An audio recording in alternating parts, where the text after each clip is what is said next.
Do you want a scrappy rogue that's constantly critting, throws out screen-filling bombs to send enemies flying off cliffs, and do you want multipliers on top of multipliers on top of multipliers to get you some truly insane numbers?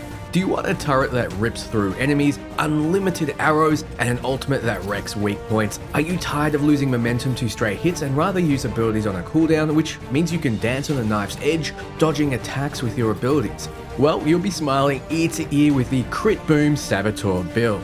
So in this video, I'll go through everything you need to know to get this build up and running, right from the beginning all the way to end game. I'll go through your character and your companion's skills, abilities, gear, and enchantments, as well as explain how it all works in practice. So buckle up.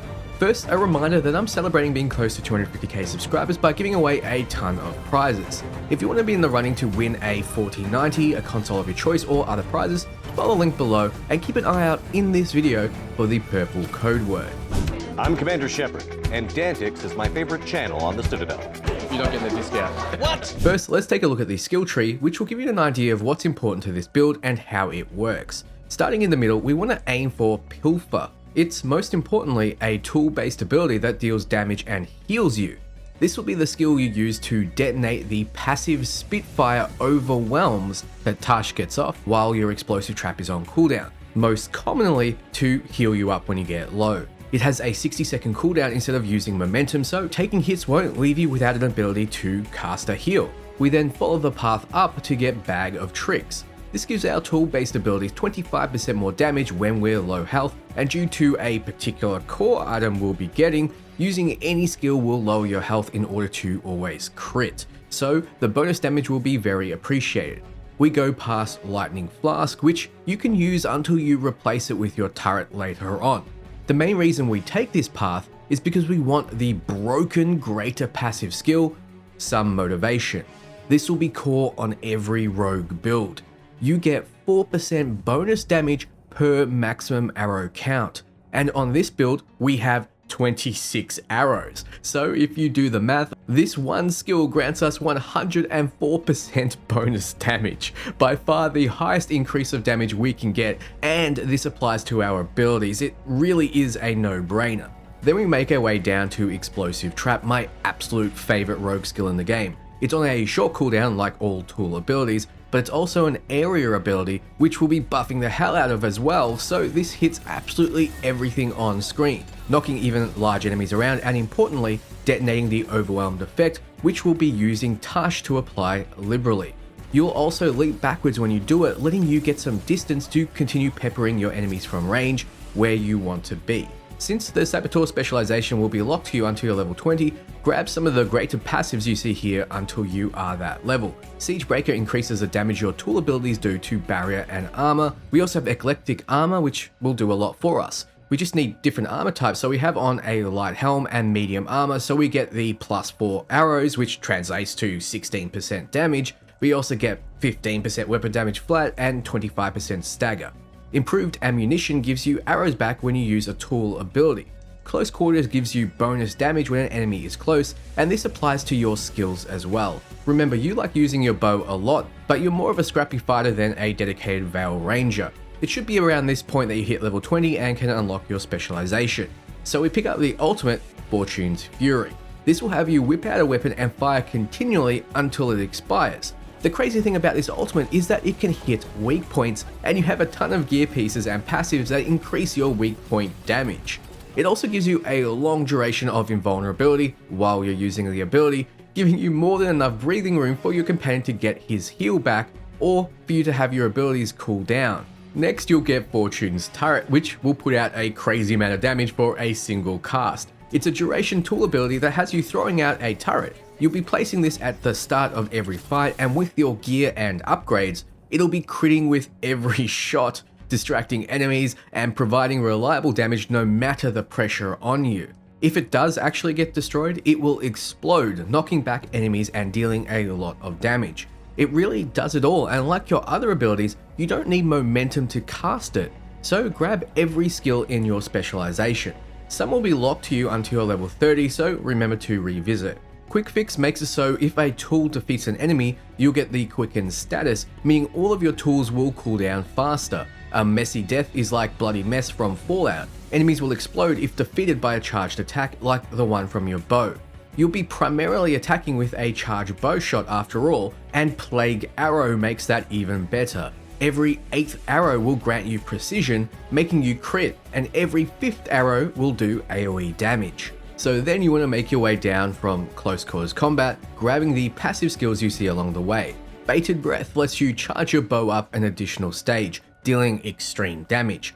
Breathing Room 1 and Breathing Room 2 both increase the explosion size of your explosive trap, so much that the visual explosion radius is a lot smaller than its actual effect radius. The visual indicator in which the trap goes off is around half the size of the explosion, so yeah, it's a huge effect. Then Heartseeker increases the skill's damage to health.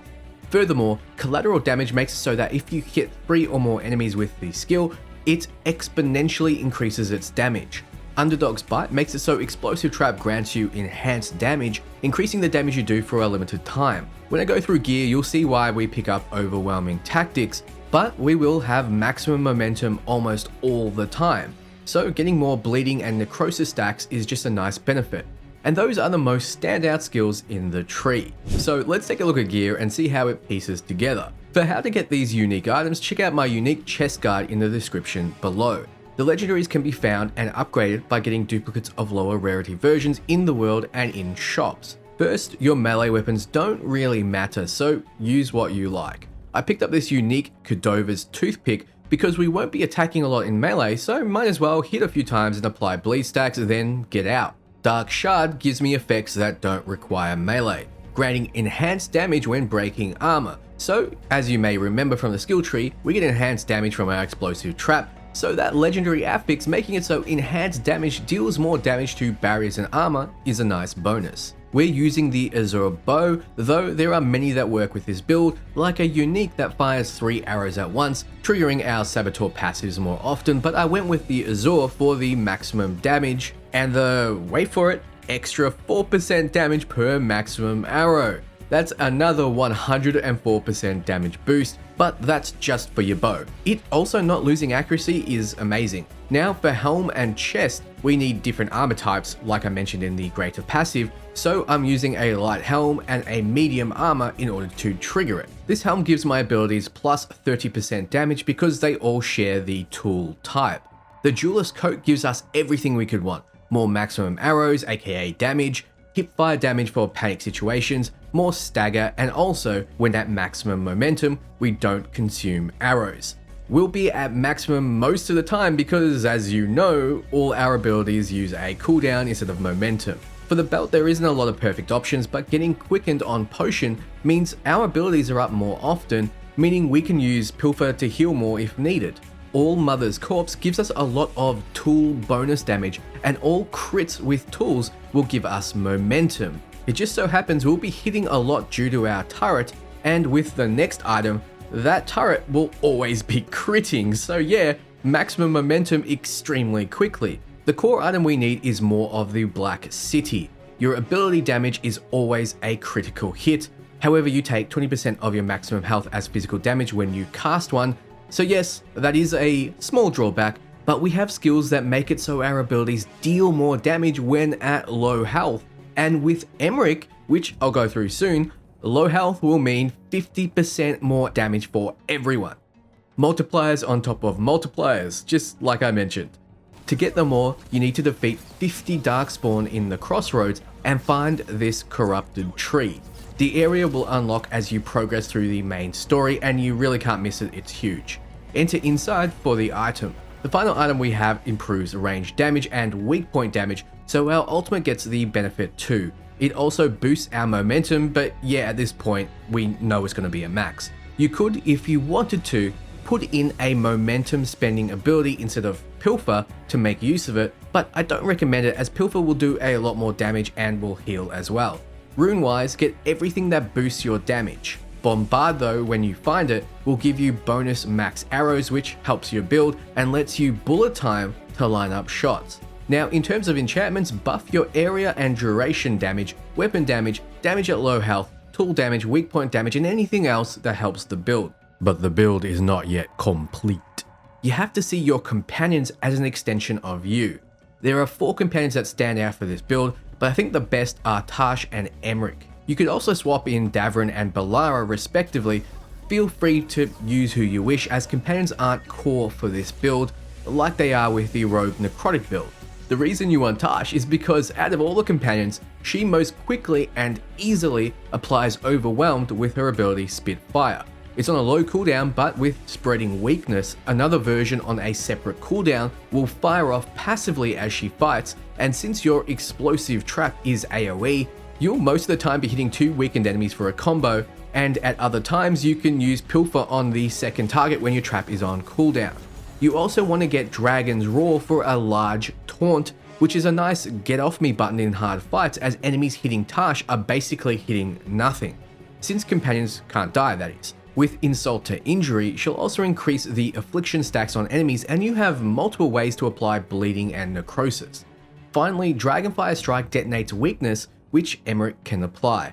Then detonations with this will apply burning with the passive Explosive Timing. For her specialization, aka which hero of the Veilguard choice, either one is fine. The Coon focus lets her detonate multiple weakened targets, which works well with Emmrich. The main reason Taash is here is for her skills. However, it's the opposite for Emmrich. He's here mainly for his Hero of the Veilguard armor and passive. First though, we'll be picking up Entangling Spirits for a way to apply weakness for Taash to detonate. You'll use this for a way to quickly combo without you having to get involved. Unfinished Business will make it so it fires off on a separate cooldown passively. This is why you want Taash to be able to detonate, because there'll be plenty of opportunities to combo with them because of this skill, especially since the passive Wither makes the duration 50% longer. You also want at least one person on your team that can heal, so we max his heal out. Getting well-timed Gift so we can hold onto the low health status longer before regenerating. Why? Well, with the Life's Embrace Hero of the Veilguard passive, the low health threshold is up to 40% of your maximum health from 30%, and while at low health, the whole party does 50% more damage. Insane, another multiplier on multiplier. This applies to both companions and you, so sacrificing health for crits will end up granting you extremely high damage after just 3 skill casts, so always open with a trap and then a bomb. His final ability can be whatever you like, but I use his time slow. Well, I rarely use it since the other 2 are better in most cases. Then his Hero of the Veilguard armor gives everyone 50% stronger explosions at low health and invulnerable. So getting off a lot of explosions will keep you nice and safe, and since both Taash and Emmrich can fire things off passively, it all really comes together nicely. Enchantment wise, go with what your heart desires. Hero of the Veilguard status is gotten by progressing through the companion's quest until a final choice needs to be made out of 2. You can check my companion video for more information. So how does this build work? It's very simple. You'll want to be sniping enemies from range, placing down a turret as soon as possible, and setting up Overwhelmed with Taash, then using an explosive trap. You do extremely high damage with your bow and weak point strikes, so keep that up as much as you can, dodging out of the way of enemies and hip firing if you need to. Meanwhile, your turret will be constantly critting and putting out consistently high damage. If you fully charge your bow and hit a normal enemy's head, they'll be dead from 100% almost every time. But don't feel you need to sit back. You'll win fights quicker if you explosive trap enemies as often as you can. You don't need to wait for them to come to you to set it off.